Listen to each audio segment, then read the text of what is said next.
informática. El disertante es Ariel Bassi, trabaja con nosotros en el ente provincial del Río Colorado, en la parte de sistemas.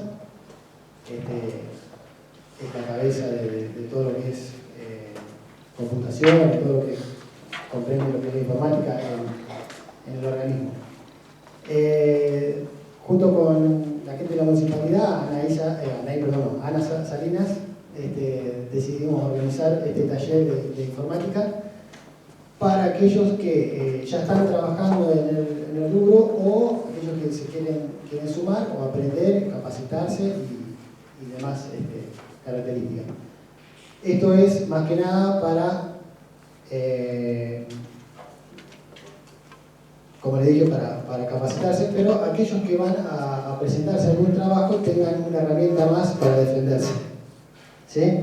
Que les sirva a ustedes para, ante cualquier situación, digan, bueno, lo puedo manejar, lo puedo resolver, ante una problemática, ustedes digan, bueno, tengo conocimiento de esto y lo puedo desarrollar tranquilamente, y así demás. ¿Sí? Que no se les sea una dificultad al presentarse a un puesto de trabajo, no conocer sobre lo que es hoy en día la informática, la computadora y demás, que es la tecnología que se maneja para todos, ¿sí? El celular lo manejamos bien, tenemos un buen dominio del celular, pero hay herramientas, ¿sí?, básicas que por ahí necesitamos para la escritura de un texto, una hoja de cálculo y demás herramientas, saber un poquito más sobre esto.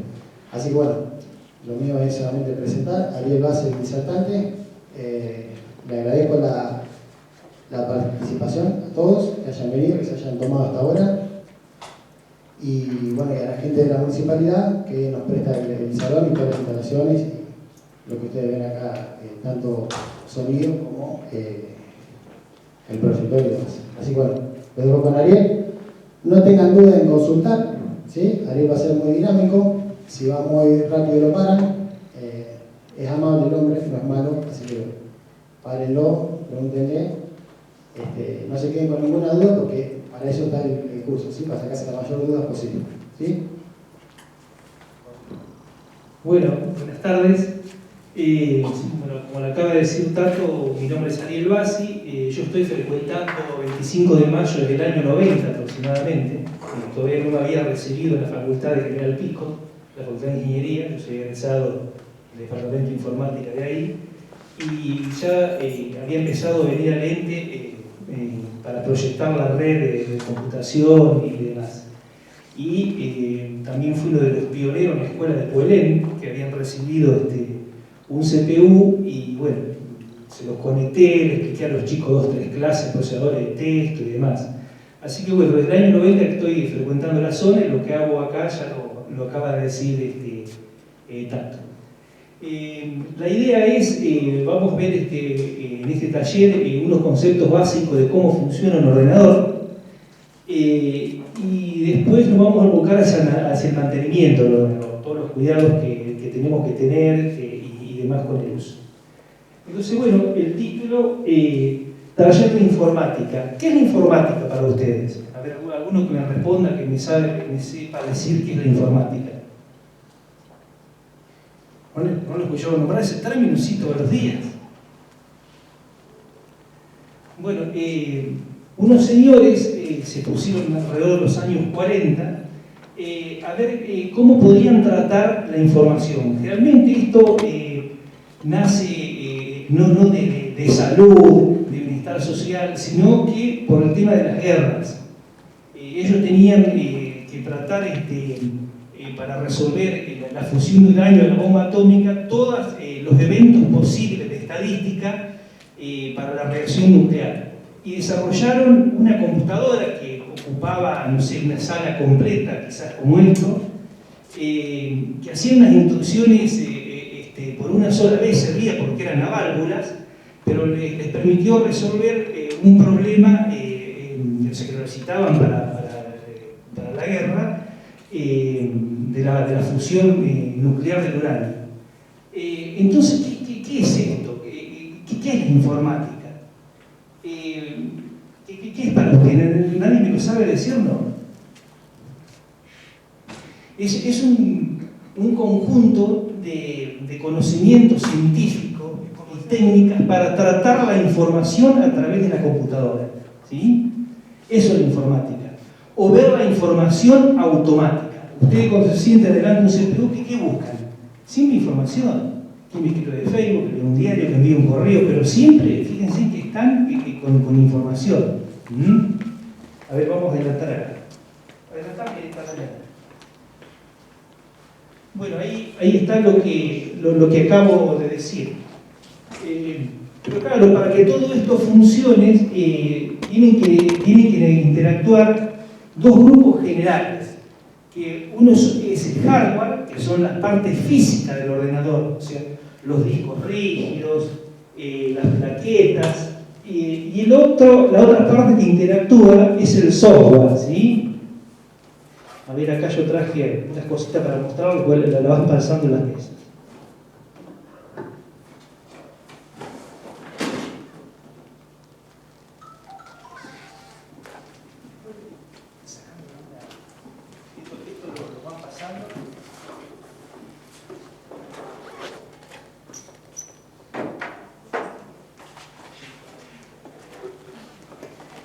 Y entonces, para que todo esto funcione, el hardware con el software, necesitamos todo ese conjunto que se llaman los sistemas informáticos, que contemplan el hardware, o sea, los discos, la plaqueta, el monitor, el teclado, el mouse, el software, el Excel, el Word, el Face, el Windows, ¿sí?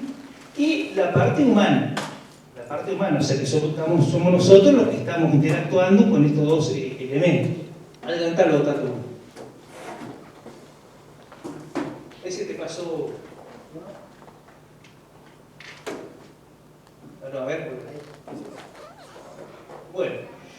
Y dentro del software tenemos dos grandes clasificaciones, que son los sistemas operativos, que son los programas que comunican el hardware, o sea, que comunican el disco, el monitor, el teclado. Esos se llaman los sistemas operativos, ¿sí? ¿Qué ejemplo, a ver, de sistema operativo puede decir uno que lo ven todos los días? El Windows, el Android del teléfono, el Unix, el Nobel. Sí, también de la manzanita. Muy bien por el ejemplo. Entonces tenemos esa gran clasificación. Bueno, y después lo que conoce una computadora es un 0 o un 1. No conoce otra cosa. El hardware lo que conoce es un 0 o un 1. ¿Pasa la corriente o no pasa la corriente? Adelantalo, Tato. Entonces, acá tienen un gráfico donde ven el ordenador en el centro, donde tienen los datos de entradas, los programas que interactúan y los datos de salida. El ordenador, o sea, generalmente lo conocemos con el nombre de CPU, que es el que realiza todas las funciones. Que conecta todos los periféricos. O sea, el teclado, cuando yo estoy escribiendo una nota, siempre toco una tecla y va al CPU, al procesador. Y él responde si la tiene grabada en memoria, si la graba en el disco, si la imprime. Pero todo es de acuerdo al programa que se esté ejecutando en ese momento. Adelantalo. Bueno, ahí tienen un gráfico donde ven el procesador. Ahora les voy a mostrar uno. ¿Lo repartiste, Tato? Sí. Acá está. Acá Tato le va a pasar dos procesadores.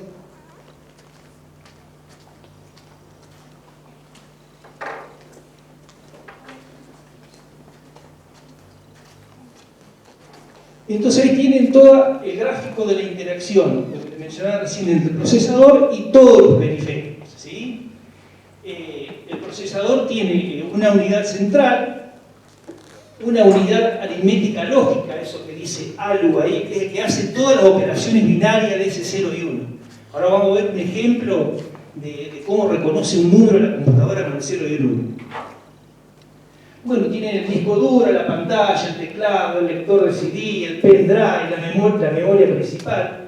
Y todo lo que conecta todos estos componentes se llaman bus de datos. Ahí tienen en la gráfica el ejemplo. Avanzar. Bueno, entonces acá tenemos la parte del sistema binario. Todo lo que conoce una computadora es un 0 y un 1. O sea, cuando vamos a representar el número 1, pasa la corriente en el procesador, y si no pasa la corriente es el 0. Pero ¿cómo hace para entender todo lo que nosotros le peticionamos o le pedimos o grabamos? Entonces hay un proceso que se llama digitalización de la información. ¿Qué es la digitalización de la información? Por ejemplo, si yo tengo una foto, yo no grabo la foto en el disco rígido o la memoria de la máquina. La tengo que digitalizar. ¿Qué es digitalizar? Convertirla en 0 y 1, para que la entienda el procesador o la computadora la pueda agarrar en el disco. Un elemento, por ejemplo, para una foto, para digitalizarlo, puede ser la cámara que tiene acá el señor, un escáner. Entonces, ¿cómo hace? Ahí hay un ejemplo del número 150. ¿Cómo hace la computadora para digitalizar en 0 y 1 el número 150?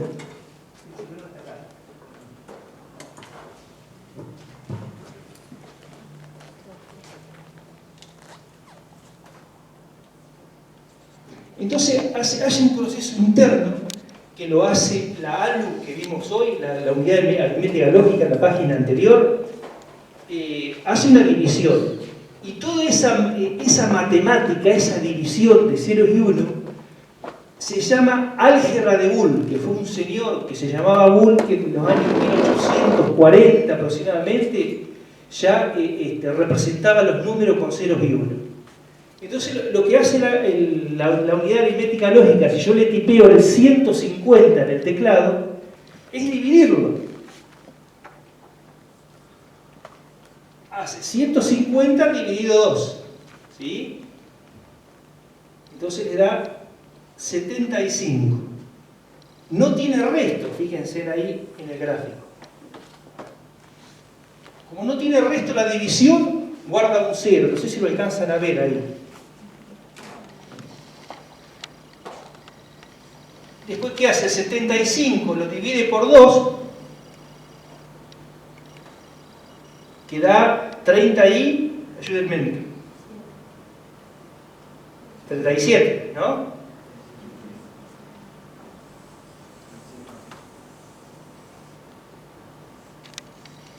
Y me sobra 1 del dividendo, ¿sí? Entonces ahí yo sigo haciendo la división, 37 dividido 2,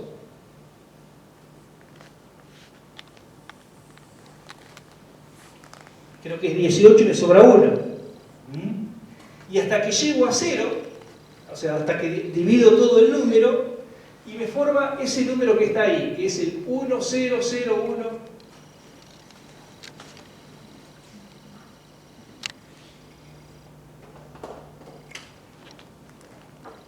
Y otro 0. Bueno, son 8. 1, 2, 3, 4, 5, 6, 7, 8. Perfecto. Entonces, estaría representado el número 150 en esta tira de 0 y 1.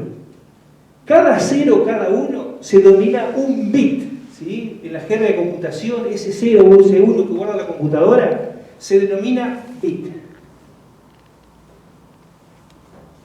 Y ese segmento de los 8 bits, o ese octeto, lo denominamos byte, que es una unidad de medida. Ustedes cuando van a comprar una compu en Mercado Libre, ¿qué miran? ¿Sí? La capacidad del disco, la memoria, ¿en qué se mide? En byte, ¿sí? Y esto sale de acá, de esto que acabo de explicar. De esa tira de ceros y 1, ese octeto es un byte. Y un 0 o un 1 es un bit. Entonces, fíjese cómo interpreta el CPU el número 150. Entonces, las fuentes de la computadora, esa que tiene el ventilador atrás que podría hacer ruido, largan dos tensiones, las tensiones de 12 volts, que son para los motores de los discos, los ventiladores que ven ahí, y una tensión de 5 volts, que son para los circuitos integrados, para esto que acabo de explicar. El 1 pasa la corriente de 5 volts, el 0 no pasa corriente. Y esa interpretación de 0 y 1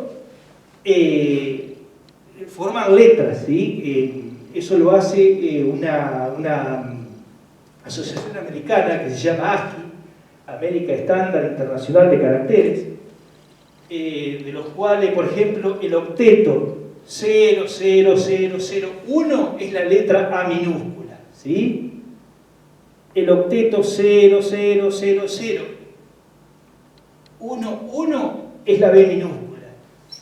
Y ahí está, en el gráfico está explicado todas las letras que conoce la computadora, que son 256 caracteres, la norma ASCII, ¿sí?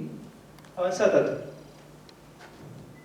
Bueno, ahí están, ahí hay ejemplos y ahí nos vamos a detener en la unidad de medida, lo que le hablé recién del bar. Ustedes fíjense que 1024 bytes me hacen 1 kilobyte. Nosotros siempre decimos 1 giga o 1 mega, pero en realidad son 24, porque esto sale de elevar a la potencia base 2 los 8 bits, ¿de acuerdo? Siempre van a ser múltiplos de base 2. Y bueno, y acá ahí tienen varios ejemplos de medida. Por ejemplo, 1 gigabyte equivale a 1024 megabytes y a 1.048.576 bytes y a 1.000 millones de bits, ¿sí? ¿Ven ahí el ejemplo de la gráfica? ¿Lo alcanzan a ver? Bueno, entonces, resumiendo, de acá salen las unidades de medida que ustedes ven cuando van a comprar una cosa, los gigas o los megas que tengan. Avanzá. Bueno, acá vemos un ejemplo típico de un CPU, de lo cual es un gabinete metálico o puede ser una carcasa de una notebook, que realmente son plásticos, aleaciones de carbono y aluminio. Y ahí tienen los distintos componentes, los distintos periféricos. O sea, está la placa madre con la fuente, el disco rígido, algunas cositas que pasé por ahí. Y todos los periféricos, todos interactúan con la placa madre a través de conexiones físicas. Puede haber alguna inalámbrica, por ejemplo, y el teclado de mouse, ¿sí?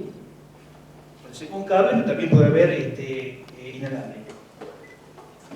Bueno, ahí habla de la fuente de alimentación, que generalmente con la corriente acá en nuestro país 220 volts y que transforma en 12 volts para los motores, los discos rígidos, esas cositas que pasé recién, y 5 volts para los circuitos. ¿Qué sucede? Esos circuitos integrados no tienen tanta amplitud en la variación de la corriente. ¿Viste? Por ejemplo, un motor que usted tiene de lavarropa, la corriente está a 240 volts y sigue funcionando. Pero esa diferencia de los 5 volts a la electrónica generalmente se quema, o sea, se rompen los transistores, ¿sí? Entonces es por eso que necesitamos siempre tener un estabilizador en los CPU. Creo que es muy común que con las tormentas también dejan andar el CPU, el modem. Avanzar. Bueno, ahí tienen un ejemplo de la placa madre. Tienen el zócalo dual procesador, que yo para ahí les pasé alguna, no sé por dónde andará. Y tienen el bus de datos, que es el que está marcado con azul, que es el que el que se encarga de comunicar todos los periféricos del CPU, ¿sí? El teclado, monitor, impresora, el módem. Y también tiene incorporado una memoria RAM, que creo que está acá en la pastillita, esa es la recuerdo.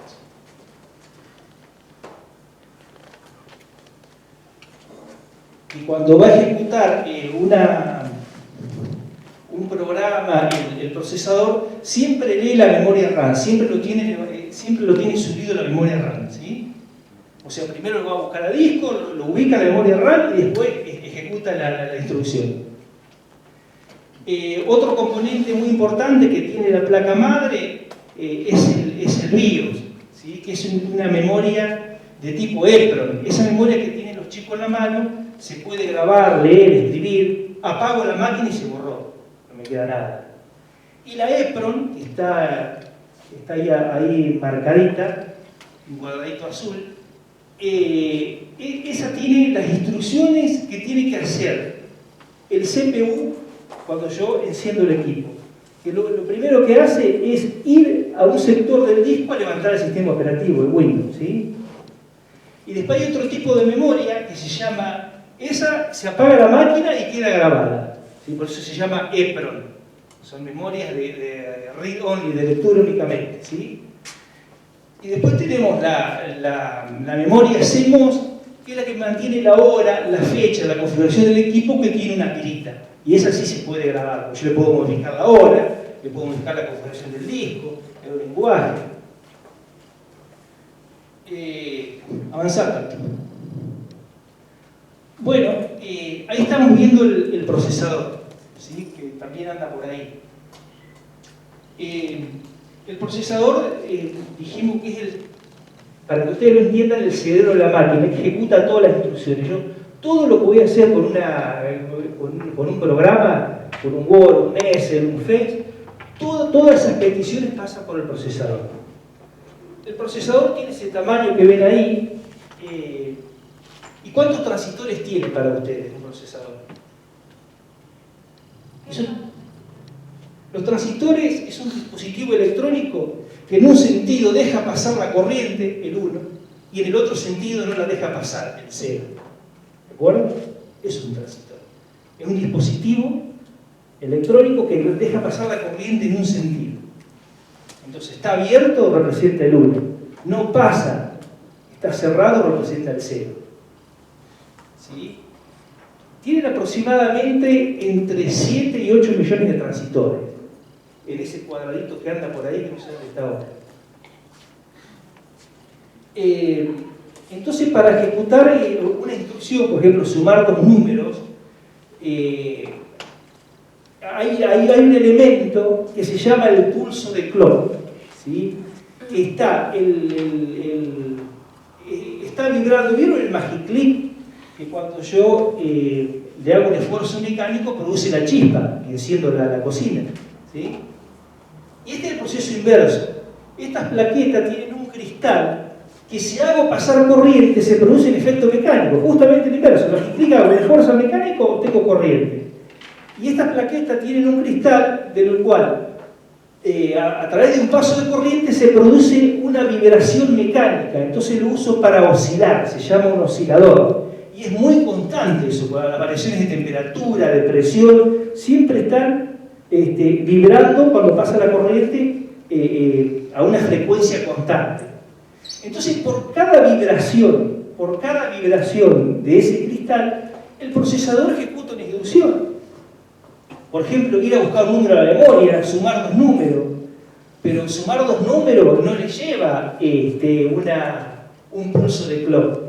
Vieron que ustedes van a comprar la compu, volvemos a la página de Mercado Libre, que dice Intel i3 3,5 GHz o 7 GHz, tanto de RAM, disco rígido.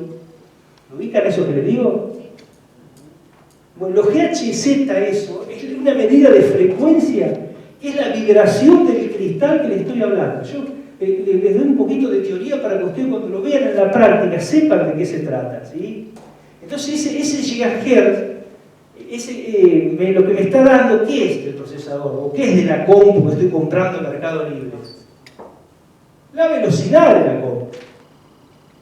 Cuanto más frecuencia tenga, más vibre ese famoso cristal, más rápida va a ser la compu. Pero también podemos ver esto, que dicen i3 de 2,7 GHz, i5 de 2,7 y un i7 de 2 GHz, más lento. O el i7 que es más caro es más lento. ¿Qué es lo que pasa ahí? En la arquitectura de fabricación de procesadores hay algunos que son más eficientes y menos eficientes, ¿sí? Por ejemplo, para sumar dos números, un procesador i3, que son la más barata que viene en el Mercado Libre, necesita, no sé, yo nunca medí estas nuevas, yo en la facultad hice un práctico de una máquina vieja para medir las frecuencias, las vibraciones, los pulsos de clock, hice un programita para medir la vibración del procesador, a ver si lo que realmente compras es lo que te dice en la etiqueta de la máquina. Entonces entramos en la eficiencia de los procesadores. El i3, para sumar, yo no hice el práctico el i3, no lo probé nunca, pues no sé cuántos pulsos de clock, pero vamos a suponer que necesita 1000 pulsos de clock para sumar los números. ¿Qué hay en esos 1000 pulsos de clock incluidos? Ir a buscar la información al disco, levantarlo de la memoria, sumarlo, y gastó 1000 vibraciones de ese cristal, ¿de acuerdo? Y el i7, que es más lento, generalmente tienen más núcleos adentro. ¿Sí? El i7 tiene mucho más núcleos que un i3, mucho más transitores. ¿Vieron que cuando compran los teléfonos celulares de 2 núcleos, 3 núcleos, 8 núcleos? Eso sí, tal vez están al día, ¿o no? ¿Tampoco? Entonces, el i7, que tiene menos pulsos de clock, es mucho más eficiente para sumar los números. Quizás en 70 pulsos de clock, no en 1000 como el otro, está sumando los dos números. Y ahí tenemos rapidez. Y por supuesto, ¿qué diferencia tiene con el otro? Que sale casi el doble. Una compu con un i7 creo que está alrededor de 200.000 pesos para arriba. Y una i3 creo que vale 90, 80.000 pesos, ¿sí? Pero ahí está la diferencia, todo es de acuerdo a los programas que yo voy a utilizar. Avanzar, bueno, ahí está todo de frecuencia. Y hay un ejemplo acá de frecuencia y los millones de transitores que tiene. De acuerdo a la... Fíjense en el Pentium 4, ahora que me acerco, tiene 42 millones de transitores que tienen por ahí dando vueltas. Y donde están concentrados los transitores es 1 centímetro cuadrado, lo otro es todo superficie y patitas para conectarlo a la placa madre. Avanzarlo tanto que esto ya justo lo que lo voy a dar. Bueno, acá tenemos una memoria RAM que también está dando vuelta ahí en la... ¿Qué hace la memoria RAM? A ver si entendieron algo. ¿Qué tiene la memoria RAM? La información para que el procesador la levanta primero la memoria RAM para después ejecutar la instrucción, la petición que estamos haciendo nosotros de acuerdo al programa que se está ejecutando. La memoria se llama RAM porque significa random, o sea, aleatorio en inglés, access memory, o sea, memoria de acceso aleatorio. Esas se pueden leer y escribir, pero tienen la desventaja de que cuando apagamos el equipo se apagó todo. ¿Sí? Entonces, por eso de ahí viene el tema de cuando estamos haciendo una nota, un Excel, siempre grabando al disco, siempre grabando al disco. Hay distintos tipos de memoria, y ahí dice, bueno, tienen DDR, DDR2, creo que ahora vamos por el DDR4. Yo DDR3 tengo, DDR4 nunca lo vi todavía. Y esa se diferencia en que para grabar y leer el dato, trabajan, o sea, hacen dos lecturas en un pulso de clock. Es que como multiplicar el pulso de clock del reloj que me regula toda la placa de la computadora, entonces en eso se diferencian las DDR, DDR2, DDR3, ¿sí?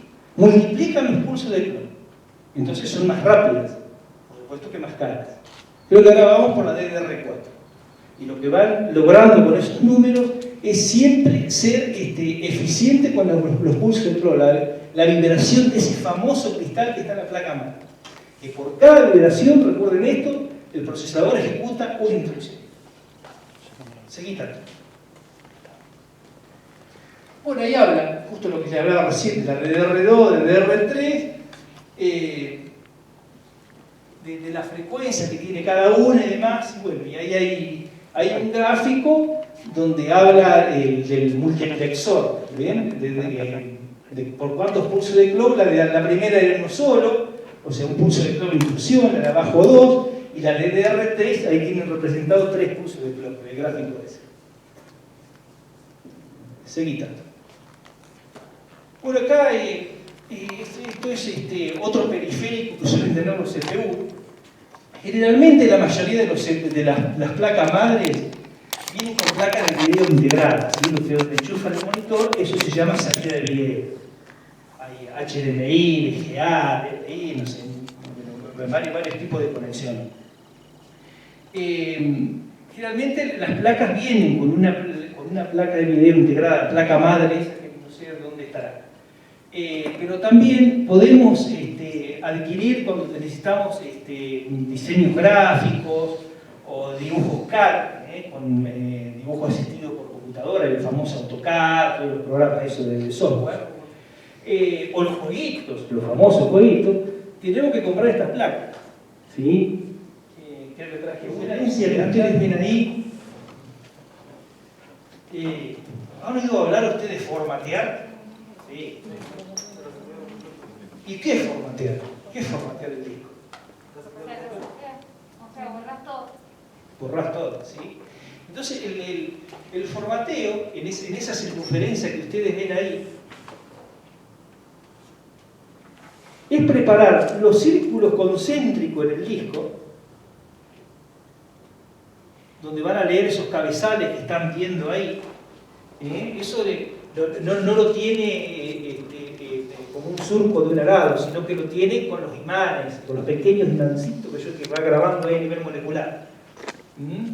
Y se llaman cilindros.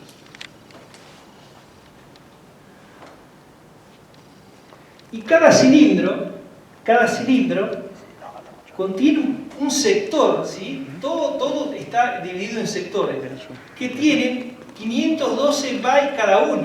Ya saben lo que es un byte, dónde salía el byte del 0 y el 1. ¿Sí? Son medidas de información. Entonces, ustedes, eso es lo que hacen con el formateo. Ella dice, se borra todo, claro, porque le estoy escribiendo todas las circunferencias, o sea, los cilindros y los sectores, para el futuro grabador de información. Entonces, lo que había no era nada. Eso es lo que hace el formateo. Y tiene dos grandes divisiones de información en el disco. Es que en el sector central hay una porción que se llama MBR, Master Boot Record, que es donde manda el BIOS, ese que le dije hoy que estaba en la plaqueta. Cuando encendemos la máquina, lo que hace el BIOS es mandar los cabezales, eso que están viendo, a este sector para empezar a arrancar el sistema operativo. ¿Sí? Para empezar a arrancar el Windows. Si no, no sabe. Cuando prendemos la máquina, no sabe ni por dónde empezar por la máquina, pero está ese ROM, esa memoria read-only memory, memoria de lectura únicamente, que le da la instrucción al procesador, el procesador al cabezal, para que se posicione en este lugar para empezar a cargar el sistema operativo. La otra parte importante del disco, que también son algunos cilindros, no todos, se llama FAT. ¿Nunca les pareció por ahí error de FAT cuando están grabando, están en la compu? ¿Les ha parecido? Bueno, la FAT en el disco rígido es la traducción de la tabla de alocación de archivos, ¿sí? Es tal cual el índice de una agenda telefónica o de cualquier agendita que tengan. Esa FAT contiene en qué lugar, por ejemplo, un archivo que, no sé, que grabé o una planilla de Excel, en qué lugar, sector y cilindro se encuentra el primer bloque de ese archivo. Entonces, cuando yo le pido algo, buscar algún documento guardado, lo primero que hace el cabezal, posicionarse en la FAT para fijarse en qué dirección está para poder levantar el archivo, porque es tanta la información, fíjense que son de de 1 terabyte, de 512 gigabytes. Es como buscar una aguja en un pajar si no tuviera eso, ¿de acuerdo? Entonces trabaja con una tabla de índice, con cualquier agenda, exactamente igual, nada más que electrónica. Avanzalo todo. Ahí está lo que le estaba hablando, ¿sí? De los sectores, las pistas, los cilindros, cómo graba.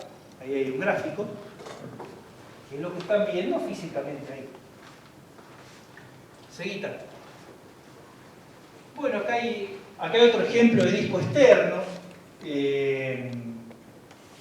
también muy usado para hacer backup, ¿sí? Yo lo recomiendo mucho, el término backup, ¿sí? Cuando trabajan con muchos documentos, tal, siempre el backup. Yo tengo una anécdota en la facultad, cuando fui a rendir una de las últimas materias, había dado un buen examen, quizás para 9, no sé, un 8. La última pregunta que hace una profesora de la Universidad del Sur, de Bahía Blanca, ¿cada cuánto recomendaría al cliente que hiciera backup? Entonces yo digo, una vez por mes, que haga copia de todo. Y me dice, ¿y usted dice, le cargaría todos los tickets de un supermercado todo un mes si lo pierden? Me puso un 3. Me puso un 3 y me hizo volver en febrero, pero todos cosas, un 8. Sabía que para que no me olvidara de eso. Siempre tiene que hacer resguardo de la información, porque son dispositivos electromecánicos, por ahí se rompe el motor, se rompe el disco, se fatiga la superficie magnética del grabado, ¿sí? Entonces, ese dispositivo que ven en pantalla son los famosos discos externos, que los que están con video y eso lo deben usar muchos, y sirven para hacer copias de seguridad. Las fotos, yo tenía una amiga que se fue a Roma, se rompió el disco en la mano y le dije, bueno, andate de vuelta a Roma, que si se perdió toda la foto. Siempre hacer copia de seguridad. Y no se olviden la anécdota esta que tengo de la facultad. Seguida. Pero eso es una lectora de CD ya prácticamente en desuso.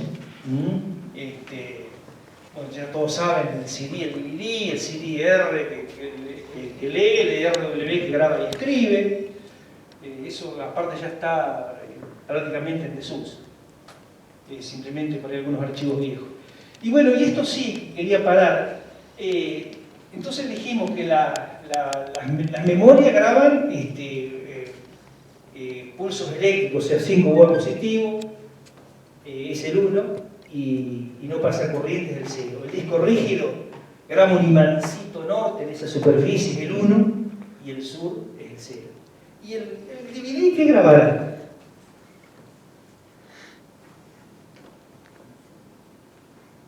¿Qué graba el DVD? Sí, pero ¿qué graba corriente? ¿Cómo guarda los ceros y unos? Porque estamos claritos. Nosotros tenemos información analógica, la computadora algo que entiende, por lo menos quiero que les quede eso de esta clase, 0 y 1. ¿Sí? Yo la tengo que pasar a formato digital. Bueno, el DVD, ¿qué guarda? ¿Qué tiene para grabar el DVD? ¿No tiene un lente por ahí, un lente chiquito con una lupa? Tiene un rayo láser. No, tiene un rayo láser, ¿sí? Los DVD que usted abre la combo, fíjense que tiene un pequeño lente, ¿sí? Y es un rayo láser. Entonces, ese rayo láser, ¿qué hace? Quema una superficie, que una aleación de aluminio con no sé qué otra cosa, qué otro material. Quema el rayo láser pequeñas rayitas, más cortas y más largas, ¿sí? Entonces, la rayita más larga es el 1, y la rayita más cortita que quemó el rayo láser es el 0. ¿Y qué está representando? La información digital de la foto que quiero guardar, del MP3 que quiero tener para el auto. ¿Sí? Entonces, un rayo láser quema esa superficie de aluminio. Y entonces hace una quemada un poquitito de más de longitud, que será el 1, y un punto corto es el 0. Y ahí tiene información digital. Ya puede guardar el 150 que vimos hoy. Bueno, ahí hay un ejemplo del lente láser, ven las rayitas más cortitas y más largas, ¿las ven? Seguí tanto. Y acá tenemos un ejemplo de las placas de audio, ¿sí? Generalmente la placa que anda por ahí tienen ya integrada la placa de sonido. ¿Y qué hace esa placa para ustedes? Las placas de audio de las compu, ¿qué hacen? Digitalizar el audio. Lo que ustedes están escuchando a través de un dispositivo mecánico como es el parlante, digitalizarlo en 0 y 1. Y entran a jugar las frecuencias de la grabación, y de eso depende la calidad. Cuanto más frecuencias pongamos en la pista de audio, más tamaño va a tener, pero mejor fidelidad de audio para escuchar. Esas placas de audio, bueno, ya vienen integradas en las máquinas. En caso de tener necesitar más calidad de audio o los sistemas esos 5.1 de varios canales y demás, tenemos que deshabilitar la placa del BIOS, que eso se hace el setup de la máquina, de la placa madre, y se puede incorporar en esas ranuras que tiene libre. No la veo la placa, no sé dónde está. Ahí está. Se puede incorporar una plaqueta de audio. Entonces, que hace exactamente lo mismo. Guardar en 0 y 1 el audio, o viceversa, si lo tengo en formato digital, llevármelo para que yo lo pueda escuchar al formato analógico. Seguita. Bueno, ahí hay un ejemplo de los componentes que tiene la placa de audio, que no viene mucho el efecto del curso. Y las formas de ondas, de audio, todo, pero eso que lo estudien los ingenieros de sonido. Nosotros basta que sepamos grabar. Bueno, de eso ya estuvimos hablando, la transmisión de la información en el ordenador, de los buses de datos, que el bus de datos es lo que comunica todo, ¿sí? O sea, el procesador, el teclado, el monitor, todo hay un canal de la placa madre que se llama bus de datos, que se encarga de comunicar todos los periféricos del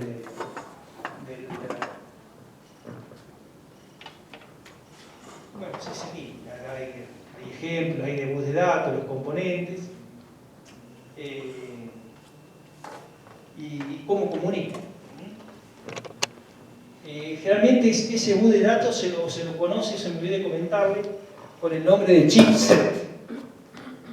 Ustedes cuando estaban por el driver, estaban a ver que dice chipset, en realidad ese chipset es el bus de datos. Es el circuito que comunica todos los periféricos del CPU. Seguí, hasta luego que termino. Bueno, sí, después habla de las funciones del sistema operativo, que también, sin eso no podría, por más que tenga el disco rígido, el monitor, el teclado, si no tengo el sistema operativo, si no tengo el Windows, no puedo hacer nada. El que me permite la integración entre el humano y el hardware, ¿de acuerdo? Entre el disco, tal, si no tengo el sistema operativo, no puedo interactuar. Esa es la explicación de eso, más o menos. Bueno, creo que este termina. Vamos a empezar con el mantenimiento.